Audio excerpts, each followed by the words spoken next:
విశాఖపట్నం అంతర్జాతీయ విమానాశ్రయంతో పాటు దేశంలోని మరో 8 విమానాశ్రయాల్లో డీజీ యాత్రను వీడియో కాన్ఫరెన్స్ ద్వారా ప్రారంభించిన వారు ఎవరు?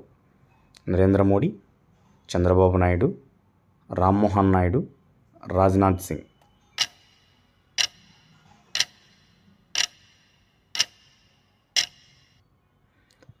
సరైన సమాధానం రామ్మోహన్ నాయుడు.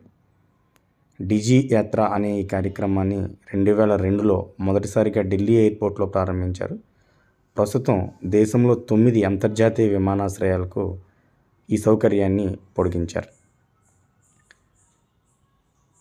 ఫేషియల్ రికగ్నిషన్ ద్వారా ప్రయాణికులను గుర్తించడంతో పాటు పేపర్లెస్ విధానంలో డిజిటల్ సౌకర్యాలను ఈ డీజీ యాత్రలో అందిస్తారు.